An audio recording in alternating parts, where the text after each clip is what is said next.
Hello guys, அனைவருக்கும் வணக்கம். இந்த தினம் 29/6/2025 ஒரு சில முக்கியமான செய்திகளை பார்க்கலாம். இந்த வீடியோ உங்களை ரீச் பண்ணுறதுக்கு உண்மையிலே ரொம்ப டைம் ஆகிடும்னு நினைக்கிறேன். ஏன்னா நான் இந்த வீடியோ அப்லோட் பண்ணது ரொம்ப லேட்டாக. ஸோ நாளையிலேருந்து கரெக்டான டைம் நான் அப்லோட் பண்ணிடுறேன். இன்றைக்கி ஒரு நாள் நான் வெளியில் போயிட்டு வந்ததுனால என்னால் இதை கரெக்டான டைமில் அப்லோட் பண்ண முடியல. ஸோ நம்ம நியூஸ்குள்ளே போகலாம். ஸோ ஃபர்ஸ்ட் வந்து பார்த்திங்கன்னா, இங்கெல்லாம் அவ்வளோ இம்பார்ட்டண்டான விஷயங்கள் இல்லை. ஸோ இதெல்லாம் ஸ்கிப் பண்ணிடலாம். செகண்ட் பேஜில் ஆக்சுவலி இந்த டர்மரிக் போர்டு, இது வந்து நம்ம 1 மார்க்ஸ் லைக் ப்ரிலிம்ஸ் அந்த மாதிரியான ஒரு சில விஷயங்களில் கன்ஃபார்ம் கேட்கறதுக்கான வாய்ப்புகள் நிறையவே இருக்குது. Turmeric board head quarters to be open in Nizamabad today அப்படின்னு சொல்லியிருக்காங்க இல்லையா. ஸோ டர்மரிக் அப்படின்றது நம்ம இந்தியாவில் மிகப்பெரிய ஒரு விஷயம். அதுவும் டர்மரிக்கை பொறுத்த வரைக்கும் நம்ம இந்தியா தான் ஒரு மிகப்பெரிய largest producer, consumer and then export பண்ணுற ஒரு மிகப்பெரிய கண்ட்ரி. அதுவும் மெயினாக டர்மரிக் விஷயத்தில் நம்ம தான் மிகப்பெரிய ப்ரொடியூசருமே கன்சியூமருமே எக்ஸ்போர்ட் பண்ணுறதுமே நம்ம தான் அதிகமாக பண்ணுறோம். ஸோ அப்படியாப்பட்ட டர்மரிக் போர்டோட ஹெட் குவார்ட்டர்ஸ் வந்து பார்த்திங்கன்னா நிசாமாபாத்தில் வந்து இன்றைக்கி ஓப்பன் பண்ண போகிறாங்க அப்படின்றது தான் மென்ஷன் பண்ணியிருக்காங்க. ஆல்மோஸ்ட் 70% ஆஃப் த குளோபல் ப்ரொடக்ஷன்லேயே 70% ஆஃப் த டர்மரிக் நம்ம இந்தியாவில் தான் ப்ரொடியூஸ் பண்ணுறோம். அதுலேயும் மெயினாக இந்த மகாராஷ்டிரா, தெலுங்கானா, கர்நாடகா, தமிழ்நாடு, ஸோ இந்த ஸ்டேட்ஸில் வந்து பார்த்திங்கன்னா நிறையவே ப்ரொடக்ஷனும் சரி கன்சம்ஷனும் சரி ரொம்பவே அதிகமாக இருக்கும். இது வந்து நம்ம official website like PIB article அதுலேருந்தே வந்திருக்கு. ஸோ அதனால தான் இதை நான் அது ரொம்பவே இம்பார்ட்டண்டான ஒரு விஷயம் எடுத்தேன். அண்ட் தென் மற்றபடி இங்கெல்லாம் அவ்வளோ இம்பார்ட்டண்டான விஷயங்கள் இல்லை. ஸோ அதனால் இதெல்லாம் ஸ்கிப் பண்ணிடலாம். இதோட இது secondary pollutants especially ammonium sulphate constitute third of PM2.5 pollution அப்படின்ற மாதிரி மென்ஷன் பண்ணியிருக்காங்க இல்லையா. ஸோ செகண்டரி பொல்யூட்டன்ஸ் அப்படின்னா என்ன அப்படின்றத நம்ம முதல்ல தெரிஞ்சுக்கணும். ஸோ இந்த ப்ரைமரி பொல்யூட்டன்ஸ் அப்படின்னா, அதாவது இப்போது ஒரு விஷயம் வந்து எமிட் ஆகுது, அதுலேயே வந்து பார்த்திங்கன்னா அது வந்து நம்மளுக்கு அதுவே கெடுதல் அப்படின்றது ப்ரைமரி பொல்யூட்டன்ஸ். செகண்டரி பொல்யூட்டன்ஸ் அப்படின்றது தானாக ஒரு விஷயம் வந்து பார்த்திங்கன்னா வாட்டர் கூடயோ இல்லை ஏர் கூடயோ இல்லை சன்லைட் கூடயோ ரியாக்ட் பண்ணி நமக்கு பொல்யூஷன் ஏற்படுத்துறது தான் செகண்டரி பொல்யூட்டன்ஸ் அப்படின்றது. ஸோ தானாகவே அதுலேயே வந்து இப்போ கார்பன் டை ஆக்சைடெலாம் வந்து பார்த்திங்கன்னா அது இப்போ நம்ம எரிக்கிறோம், கார்பன் டை ஆக்சைடு எமிட் ஆகுது அப்படின்னா அதுவே ஒரு ப்ரைமரி பொல்யூட்டன்ட் தான். ஆனால் இது செகண்டரி பொல்யூட்டன்ட்டுக்கு ஒரு எக்ஸாம்பிள் சொல்லணும்னு பார்த்திங்கன்னா, நம்ம இந்த nitric oxide and then sulphuric ஆக்சைடெலாம் நம்மளுடைய ஏரில் இருக்கும்போது நம்ம மழை பெய்யும் போது லைக் அந்த H2O கூட ரியாக்ட் பண்ணி நைட்ரிக் ஆசிடாகவும் சல்ஃபியூரிக் ஆசிடாகவும் ஆசிட் ரெயினாக வரும் அப்படின்னு நம்ம படிச்சிருக்கோம் இல்லையா நிறைய நம்மளுடைய ஸ்கூலிங்ஸ்லேயே. ஸோ அதெல்லாம் வந்து பார்த்திங்கன்னா செகண்டரி பொல்யூட்டன்ஸ் கீழே வரும். ஸோ அதே மாதிரி இந்த அமோனியம் சல்ஃபேட் அப்படின்றது ஒரு மிகப்பெரிய பார்ட்டிக்கல் மேட்டர் அப்படின்றது தான் வந்து பார்த்திங்கன்னா PM அப்படின்னு மென்ஷன் பண்ணியிருக்காங்க. பார்ட்டிக்கல் மேட்டர் 2.5 பொல்யூஷனில் தேர்டாக இருக்குது இந்த அமோனியம் சல்ஃபேட் அப்படின்றது. இப்போ ரொம்ப அதிகமாகிட்டுருக்கு இந்த செகண்டரி பொல்யூட்டன் அப்படின்ற மாதிரி மென்ஷன் பண்ணியிருக்காங்க.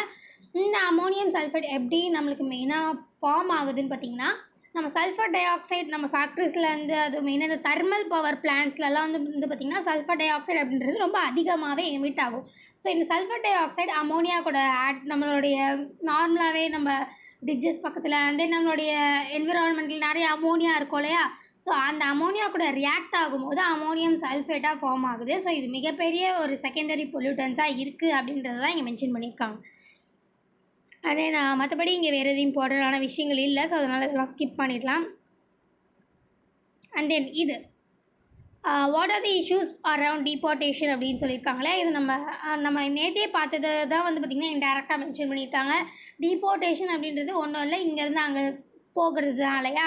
ஸோ அந்த நார்த் ஈஸ்டர்ன் சைட்ஸ் அந்த மாதிரி north eastern sides Assam, West Bengal, Myanmar, so இந்த மாதிரியான இடங்களில் அங்கே இருக்கிற நம்மளோட இல்லீகல் இமிக்ரெண்ட்ஸை வந்து பார்த்திங்கன்னா டீபோர்ட் பண்ணுறோம் இல்லையா. ஸோ அதை பற்றின ஒரு இன்ஃபர்மேஷன் தான் இங்கே மென்ஷன் பண்ணியிருக்காங்க. டீபோர்ட் இருந்து இங்கேருந்து நம்ம அவங்கள வந்து நகர்த்துறோம் அப்படின்றது தான் டீபோர்ட் அப்படின்றத மென்ஷன் பண்ணியிருக்காங்க. இது ஏன் அப்படின்றது நம்ம நேற்றே வந்து கொஞ்சம் ப்ரீஃபாக பார்த்தோம். இருந்தாலும் ஒரு சில இம்பார்ட்டண்டான விஷயங்களை மட்டும் நான் சொல்கிறேன். ரொம்ப நம்மளுடைய நார்த் ஈஸ்டர்ன் சைட்ஸில் வந்து பார்த்திங்கன்னா நம்மளோட பார்டர்ஸ் ரொம்பவே போரஸாக இருக்குது. நம்ம இப்போ சைனா கூட இருக்க மாதிரி அந்த மாதிரிலாம் வந்து பார்த்திங்கன்னா நார்த் ஈஸ்டர்ன் சைட்ஸ் இல்லை. ஸோ ரொம்ப அதிகமாக போரஸான பார்டர்ஸ் இருக்குது. அதாவது இந்த மியான்மார்லேருந்து வந்து பார்த்திங்கன்னா அப்பப்போ ஃப்ரீ மூவ்மெண்ட் ரிஜைம் அப்படின்றது மாதிரி ஸோ நிறைய அந்த மாதிரி இருக்குது. அண்ட் தென் நிறைய இல்லீகல் இன்ஃபில்ட்ரேஷன், நம்ம கேட்டில் இங்கேருந்து அங்கே போகிறது, கேட்டில் ஸ்மக்லிங், இந்த மாதிரி பல விஷயங்கள் வந்து பார்த்திங்கன்னா அங்கே நடக்குது. அண்ட் தென் ரீஜனல் இன்ஸ்டெபிலிட்டி, அதாவது இப்போது அந்தந்த இடங்களில் இப்போ மியான்மரில், பங்களாதேஷ், ஸோ அதில் அந்த நார்த் ஈஸ்டர்ன் ஸ்டேட்ஸ்க்கு ரொம்பவே பக்கத்தில் இருக்குது மியான்மர், பங்களாதேஷ். ஸோ மியான்மரில் நடக்கிற இந்த மிலிட்ரி ஹூப்னால்ஸையும் அண்ட் தென் பங்களாதேஷில் இப்போ ஏற்பட்டிருக்க பொலிட்டிக்கல் இன்ஸ்டெபிலிட்டி, ஷேக் ஹசீனா வந்து போயிட்ட பிறகு ரொம்ப இப்போ அங்கே பொலிட்டிக்கலாக ரொம்பவே கொலாப்ஸ்டாக இருக்கு இல்லையா. ஸோ அந்த மாதிரியான பொலிட்டிக்கல் இன்ஸ்டெபிலிட்டினாலையும் நிறைய மக்கள் வந்து பார்த்திங்கன்னா இங்கே வந்து தங்கிடுறாங்க.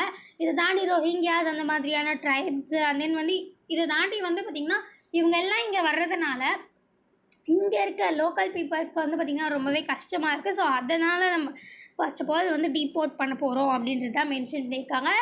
And then what are the issues around deportation, அதில் என்னென்ன இஷ்யூஸ் இருக்குது அப்படின்றதையும் மென்ஷன். அதான் இப்போ நான் சொன்னேன் இல்லையா, நிறைய போரஸான பார்டர்ஸ் இருக்குது. ஸோ இந்த மாதிரியான பல விஷயங்கள் இருக்கிறதுனால தான் அவங்க வராங்க. அதுதான் வந்து பார்த்திங்கன்னா இங்கே மென்ஷன் பண்ணியிருக்காங்க. அண்ட் தென் அடுத்தது what is the legality of US strikes on Iran அப்படின்ற தலைப்பில் கொடுத்துருக்காங்க இல்லையா. இது நம்ம எல்லாருக்கும் தெரியும், யூஎஸ் வந்து பார்த்திங்கன்னா ஈரான் மேலே ரொம்பவே பயங்கரமாக அவங்களோட நியூக்ளியர் அட்டாக்ஸ் வந்து பார்த்திங்கன்னா பண்ணியிருந்தாங்க. ஆனால் அன்ஃபார்ச்சுனேட்லி ஏன்னா வந்து ஈரான் வந்து நல்ல க்யூப்டாக வச்சுருந்ததுனால அவங்களோட நியூக்ளியர் பிளான்ஸை அதுலேருந்து எந்த அவ்வளோவா அந்த ரேடியேஷன்ஸ் வந்து பார்த்திங்கன்னா எமிட் ஆகலை. ஸோ அதனால் அந்த அளவுக்கு மிகப்பெரிய பாதிப்புகள் இல்லை. இருந்தாலும் யூஎஸ் வந்து என்ன சொன்னாங்கன்னு பார்த்திங்கன்னா, நான் ஒரு மிகப்பெரிய வந்து நியூக்ளியர் வாரை வந்து நான் நிறுத்தியிருக்கேன் அப்படின்ற மாதிரியும் அவங்க மென்ஷன் பண்ணியிருக்காங்க. ஸோ யூஎஸ் வந்து பார்த்திங்கன்னா பண்ணது கரெக்டாக, இஸ் இட் லீகல் அப்படின்ற மாதிரியான ஒரு கான்ஃப்ளிக்ட் தான் இது. யூஎன் பிரகாரம் நம்ம பீஸ்க்காகவும் நம்மளோட குளோபலைசேஷனில் வந்து பார்த்திங்கன்னா, அதாவது இப்போ மற்ற கண்ட்ரிஸ் ஏதாச்சும் நம்மளை வந்து அட்டாக் பண்ண வராங்க அப்படின்னும் போது நம்மளுடைய செல்ஃப் டிஃபென்ஸ்க்காக நம்ம வந்து நம்மளுடைய மிலிட்ரி யூஸ் பண்ணலாம் அப்படின்றது தான் யூஎனோடைய ஒரு கருத்தே. ஸோ ஆனால் இது ஒவ்வொரு டெவலப்பிங் கண்ட்ரிஸ் அவங்கள பொறுத்த வரைக்கும் அது மாறுபடுது. ஸோ இப்போது ஒரு இடத்துல இப்போ ஈரானில் வந்து பார்த்திங்கன்னா நியூக்ளியர் டெவலப் பண்ணுறதே வந்து பார்த்திங்கன்னா இவங்களுக்கு எதிர்க்க ஆகிடுமோ அப்படின்ற அளவுக்கு இவங்க செல்ஃப் டிஃபென்ஸாக இருக்காங்க, ப்ரிவென்டிவ் டிஃபென்ஸ் பண்ணுறாங்க அப்படின்றது தான் வந்து பார்த்திங்கன்னா இங்கே மிகப்பெரிய ஒரு ஆபத்தான ஒரு விஷயமா இருக்குது. இது வந்து நம்ம ரொம்ப அக்ரெசிவாக பண்ணக்கூடாது. நம்ம யாராச்சும் அட்டாக் பண்ணி வந்தாங்கன்னா நம்ம வந்து அதை ரிட்டாலியேட் தான் பண்ணுமே தவிர நம்மளாக போயிட்டு ஸ்ட்ரைக் பண்ணி ஒரு டெவலப்பிங் கண்ட்ரியில் அந்த மாதிரி பண்ணக்கூடாது அப்படின்ற ஒரு கான்ஃப்ளிக்ட் இருந்திருக்கு. இதை தாண்டி யூஎஸ் அவங்களும் சொல்லியிருக்காங்க இல்லையா, நாங்கள் வந்து ஒரு மிகப்பெரிய நியூக்ளியர் எல்லாம் வந்து அவங்க நியூக்ளியர் வெப்பன்ஸால் வந்து நிறைய மிகப்பெரிய நியூக்ளியர் வாரே உருவாக்கியிருக்கோம், நாங்கள் அதை ஸ்டாப் பண்ணியிருக்கோம் அப்படின்ற மாதிரி பல விஷயங்களும் எழும்பப்படுது. ஒரு டிபேட் மாதிரி தான் நடந்திருக்கு, is it legal R not legal அப்படின்ற மாதிரி இதில். ஸோ மற்றபடி வேறு எதுவும் இங்கே இம்பார்ட்டண்டான விஷயங்கள் இல்லை. அண்ட் தென் இது வேர் டஸ் இந்தியா லேக் இன் ஜெண்டர் மேட்ரிசஸ் அப்படின்னு கொடுத்துருக்காங்க இல்லையா. ஸோ இதுக்கு முன்னாடியே நான் சொன்ன மாதிரி நம்மளுடைய இந்தியா வந்து நம்ம ஃபீமேல்ஸோட இம்ப்ரூவ்மெண்ட்ஸில் வந்து பார்த்திங்கன்னா ரொம்பவே லேகிங்காக இருக்குது. நம்ம அந்த ஒரு எடுத்துகிட்டு வந்தாங்க இல்லையா, 148 கண்ட்ரீஸில் வந்து பார்த்திங்கன்னா 131st இருக்கும். நம்ம மொத்தமே 148 கண்ட்ரீஸ் தான். ஆனால் நம்ம இந்தியா வந்து பார்த்திங்கன்னா 131th ரேங்க்கில் தான் இருக்கும். நமக்கு முன்னாடியே நிறைய பங்களாதேஷ்லாம் வந்து பார்த்திங்கன்னா ஆக்சுவலி இருக்காங்க அப்படின்றதும் நமக்கு இதுக்கு முன்னாடியே நம்ம பார்த்துருக்கோம். ஸோ இதுக்காக நம்ம என்னென்ன பண்ணலாம், what lead to the drop, எதனால் ட்ராப் ஆகிருக்கு அப்படின்றதும் மென்ஷன் பண்ணியிருக்காங்க. இங்கே வந்து பார்த்திங்கன்னா ஆக்சுவலி டீட்டெயிலாக டேட்டாஸ் கொடுத்துருக்காங்க. அதாவது பார்லிமெண்ட்டில் இருக்கிற உமன்ஸ் வந்து பார்த்திங்கன்னா 14.7% 2024 இருந்திருக்காங்க. ஆனால் அது வந்து பார்த்திங்கன்னா 13.79% குறைஞ்சிருக்கு 2025. அதே மாதிரி மினிஸ்ட்ரியல் பொசிஷன்ஸுமே வந்து பார்த்திங்கன்னா 6.45 வந்து 2024 இருந்திருக்கு, அது 5.56 கம்மியாகிருக்கு. ஸோ இந்த மாதிரியான நிறைய கம்மினால தான் வந்து பார்த்திங்கன்னா இது ஃபால் அப்படின்றது இருக்குது. நான் இதுக்கு முன்னாடி சொன்ன மாதிரி நம்ம பொலிட்டிக்கலில் நம்ம ரொம்ப லோ ஆனதுனால தான் நம்மளோட ரேங்கிங் இன்னுமே பின்னாடி வந்துடுச்சு அப்படின்ற மாதிரி நான் இதுக்கு முன்னாடியே சொல்லியிருந்தேன். மற்ற 4 விஷயங்கள், அதாவது education, health and then poverty, employment, இது 3 விஷயமே வந்து பார்த்திங்கன்னா நம்ம ஆல்மோஸ்ட் கொஞ்சம் அளவுக்கு, அதாவது இருக்கிற அளவு விட நம்ம கம்மியாகலை, நம்ம கொஞ்சம் இம்ப்ரூவே பண்ணியிருக்கோம்னு சொல்லப்போனால். ஆனால் ஒரே அடியாக நமக்கு இந்த பொலிட்டிக்கல் விஷயத்தில் நம்ம அடி வாங்கிட்டோம், அதனால தான் நம்ம இந்த 131st ரேங்க் வந்து இருக்கோம் அப்படின்ற மாதிரி மென்ஷன் பண்ணியிருக்காங்க. இதை தாண்டி நம்ம என்னென்ன சேஞ்ச் பண்ணணும், அதாவது ரிசர்வேஷன் மட்டும் இப்போ நான் இதுக்கு முன்னாடியே சொன்ன மாதிரி காஸ்ட் சென்சஸ் எடுத்துகிட்ட பிறகு 33% ரிசர்வேஷன் வந்து பார்த்திங்கன்னா உமன்ஸ்க்கு லோக்சபாவில் லெஜிஸ்லேட்டிவில் கொடுப்பாங்க அப்படின்றத மென்ஷன் பண்ணியிருக்காங்க. பட் இந்த ரிசர்வேஷன் அப்படின்றது மட்டும் வந்து ஓகேவா? ஏன்னா நம்ம இதுக்கு முன்னாடியே வந்து பார்த்திங்கன்னா அந்த இது பற்றிலாம் பேசியிருந்தோம் இல்லையா? அதாவது உமென்ஸ்ன்றது பேருக்கு இருந்தாலும் அவங்களுடைய பவர், அதாவது ரெப்ரசன்டேட்டிவாக ஜஸ்ட் ஒரு உமென்ஸ்க்கு நாங்களும் வந்து இடம் கொடுக்குறோம் அப்படின்ற மாதிரியான உமென்ஸ் நேம் மட்டும் இருக்கும். ஆனால் அவங்களுடைய ஹஸ்பண்ட்ஸோ இல்லை சன்ஸோ வந்து பார்த்திங்கன்னா அந்த ரெப்ரசன்டேட்டிவ் ட்ரூ ரெப்ரசன்டேட்டிவ் ஆஃப் பீப்புள்ஸாக வந்து பார்த்திங்கன்னா அவங்களால ஆக்ட் பண்ண முடியாது. நம்ம பாலிசி எடுக்கிறதுலையும் சரி, ஏன்னா வந்து ஃபினான்ஷியலாக வந்து பார்த்திங்கன்னா அவங்க டிபெண்ட் பண்ணியிருக்காங்க. அப்படின்றதுனால நம்மளால் வந்து பொலிட்டிக்கலாக அவங்களால ஸ்டேபிளாக இருக்க முடியல. இந்த பட்ஜெட்டிங் இந்த மாதிரி பல விஷயங்கள் அவங்க லேக் ஆகுறதுனால அவங்கள மெயின் ஃபீல்டில் விட மாட்டேங்கிறோம் அப்படின்றதையும் மென்ஷன் பண்ணியிருக்காங்க. ஸோ ஆக மொத்தத்தில் இந்த ரிசர்வேஷன் எடுத்துகிட்டு வந்தாலும் நம்ம இந்த நிறைய இந்த பஞ்சாயத்துலலாம் வந்து பார்த்திங்கன்னா சும்மா பேருக்கு வந்து பெண்களுக்காக வந்து பெண்களை நிற்க வச்சுட்டு, பட் ஆனால் அந்த பவர் ஃபுல்லாகவே வந்து பார்த்திங்கன்னா அவங்களோட ஹஸ்பண்ட்ஸ் இல்லை சன்ஸ், நான் இதுக்கு முன்னாடி சொன்ன மாதிரி அவங்க வந்து டேக் ஓவர் பண்ணிப்பாங்க. ஸோ அந்த மாதிரியான விஷயங்களும் நம்ம கான்சென்ட்ரேட் பண்ணணும். உமென்ஸ்க்கு வந்து அதெல்லாம் நம்ம சொல்லிக் கொடுக்கணும். பட்ஜெட்டிங் அண்ட் தென் அந்த இன்வால்மெண்ட் ஆகுது லெஜிஸ்லேட்டிவ்ல. ஸோ இந்த மாதிரி பல விஷயங்கள் நம்ம வந்து சொல்லிக் கொடுத்தா தான் நம்ம இந்த உமென்ஸ் இந்த இம்ப்ரூவ்மெண்ட்டில் நம்ம வந்து ரேங்கிங் இன்னும் கொஞ்சம் கொஞ்சமாக நம்ம வந்து இம்ப்ரூவ் ஆகும் அப்படின்ற மாதிரியும் மென்ஷன் பண்ணியிருக்காங்க. மற்றபடி இங்கே வேறு எதுவும் இம்பார்ட்டண்டான விஷயங்கள் இல்லை, ஃபுல்லாகவே அதை பற்றி தான் மென்ஷன் பண்ணியிருக்காங்க. நம்ம இதுக்கு முன்னாடியே நிறைய அதை பற்றி பேசியிருக்கோம். ஸோ அதனால் நான் ஸ்கிப் பண்ணிவிட்டேன். அண்ட் தென் இது large genetic map of Indians flags height and disease risk அப்படின்னு கொடுத்துருக்காங்க இல்லையா? ஸோ இது வந்து ஆக்சுவலி எதை பற்றி மென்ஷன் பண்ணியிருக்காங்கன்னா, நம்ம இண்டியன்ஸோட ஜெனட்டிக்கை வந்து நம்ம ஒரு மேப் பண்ணுறதுக்காக நிறையவே நம்ம ஆர்டிகல்ஸ்லாம் எடுத்துகிட்டு வந்திருக்கோம். இதுக்கு முன்னாடியே இண்டிஜென் அப்படின்றது ஒன்று, அந்த ஜீனோம் இந்தியா அப்படின்ற ஒரு சில நிறைய ப்ராஜெக்ட்ஸ் மூலயமா நம்மளுடைய இண்டியன்ஸ் எல்லாரோடைய ஜெனட்டிக் மேப்பிங் பண்ணுறதுக்கு நிறையவே நம்ம ப்ராஜெக்ட்ஸ் எடுத்துகிட்டு வந்திருக்கோம். இதனால் என்ன யூஸ், நம்ம ஜெனட்டிக் மேப் பண்ணுறதுனால என்ன யூஸ் அப்படின்றத நம்ம தெரிஞ்சுக்கணும் ஆஃப்கோர்ஸ். ஏன்னா நம்ம அதை ஒரு விஷயம் பண்ணுறோம் அப்படின்னும் போது அதனால் ஏதோ சம்திங் ரொம்ப பெரிய யூஸ் இருக்குது அப்படின்றதுனால நம்ம பண்ணுறோம். ஸோ என்னென்ன யூஸ்ன்னு பார்த்திங்கன்னா, ஏர்லி டயக்னோசிஸ். எந்த ஒரு பிரச்சனையாக இருந்தாலும் நம்மளுடைய ஜெனட்டிக் மேப்பை பார்த்தோன்னா எந்த பிரச்சனையாக, சுகரில் டயபெட்டிக்ஸ்லேருந்து ஹார்ட் டிசீஸ், ஹார்ட் அட்டாக் எல்லாமே வந்து பார்த்திங்கன்னா ஒரு சீக்கிரமாகவே நம்ம டயக்னோஸ் பண்ணிக்கலாம். அது மாதிரி ஒரு early diagnosis and then precision medicine. அதாவது இவங்களுக்கு வந்து இது வந்து தேவை, அந்த மாதிரியான ஒரு சில ப்ரெசிஷனான மெடிசன்ஸ் வந்து பார்த்திங்கன்னா நம்மளால் மேக் பண்ண முடியும்.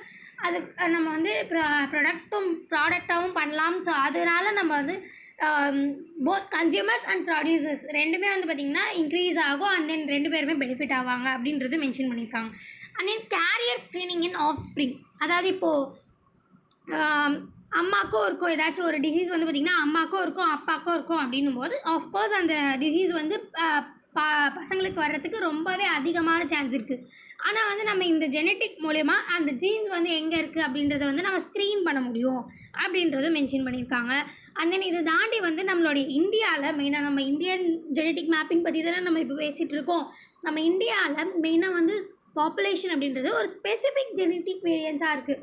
அதாவது இப்போது நம்ம இன்டர் காஸ்ட் அந்த இன்டர் கம்யூனிட்டி மேரேஜ் பண்ணுறது, அதாவது எண்டோகாமி அப்படின்றத நம்ம பண்ணுறதுனால நிறைய வந்து ஜீன்ஸ் கூடிய ஜீன்ஸ் வந்து ரியாக்ட் ஆகிட்டு நிறைய டிசீசஸ் வந்து பார்த்திங்கன்னா ஈஸியாக நம்மளை வந்து அஃபெக்ட் பண்ணுது.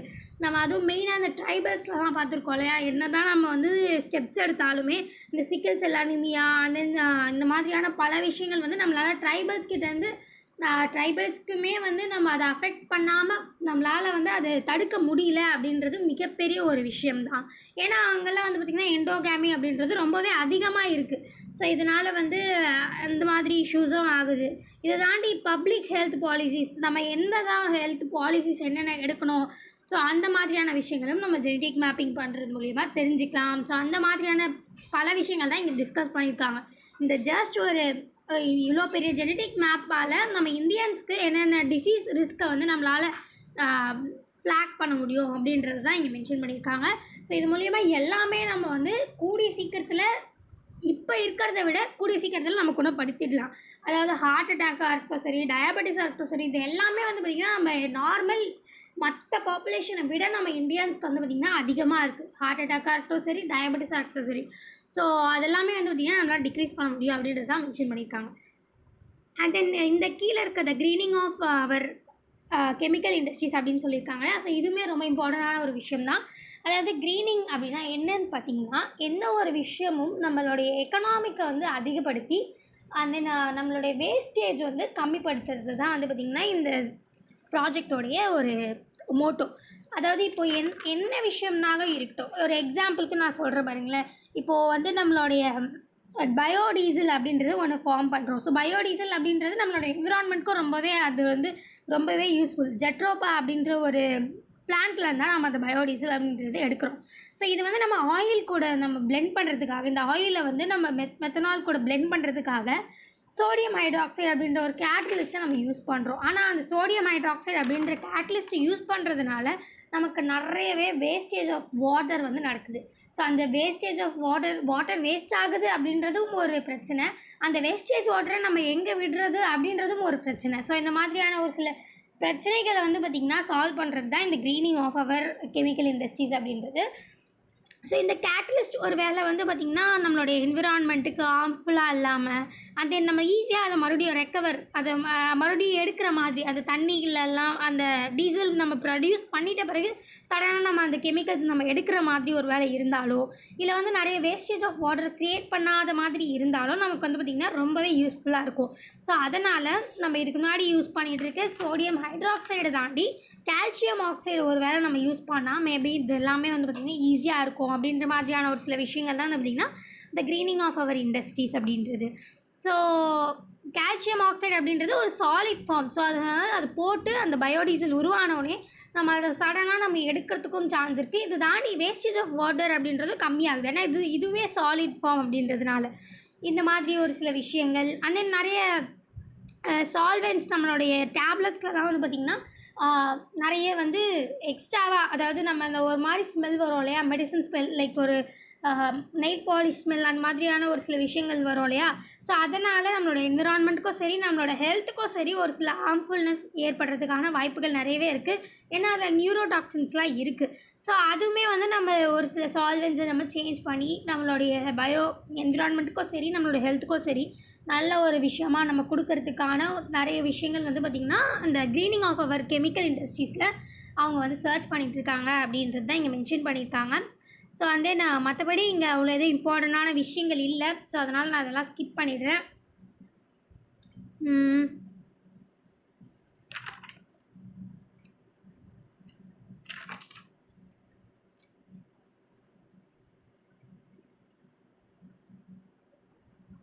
அண்ட் தென் ஒரு சின்ன இந்த 5th பேஜில் வந்து பார்த்திங்கன்னா ஒரு சின்ன ஆர்டிக்கல், ஆக்சுவலி பிராண்டா கிரெடிட்ஸ் கோல்பூரி இன்ஸ்பிரேஷன் அப்படின்ற மாதிரி இருக்கு இல்லையா. இது ஜஸ்ட் நம்மளோட இந்தியன் கம்பெனி ஒன்று வந்து பார்த்திங்கன்னா ஒரு இவால்வ் ஆகிருக்கு. ஸோ அதை பற்றின ஒரு இன்ஃபர்மேஷன் தான் இங்கே கொடுத்துருக்காங்க.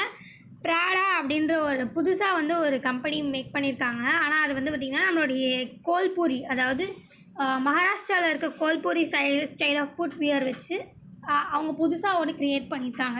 ஸோ இந்த மாதிரியான குளோபலைசேஷனாக இருக்கட்டும் சரி, நம்மளுடைய இன்ஸ்பிரேஷனாக இருக்கட்டும் சரி, நம்ம மற்றவங்களுக்கு இன்ஸ்பயர்டாக இருக்கணும் அப்படின்ற மாதிரியான ஒரு சில விஷயங்கள் வந்து பார்த்திங்கன்னா மென்ஷன் பண்ணியிருக்கு.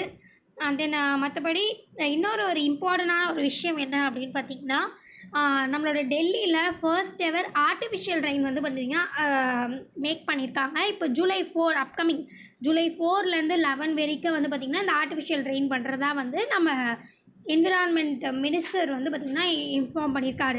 நம்ம இந்த ஆர்டிஃபிஷியல் ரெயின் அப்படின்றது எப்படி பண்ணுவோன்னு பார்த்திங்கன்னா, இந்த க்ளவுட் பர்ஸ்டிங் இல்லை க்ளவுட் சீடிங் அப்படின்னு சொல்லுவாங்க. க்ளவுட் பர்ஸ்டிங் அப்படின்றது ஒரு டிசாஸ்டர்.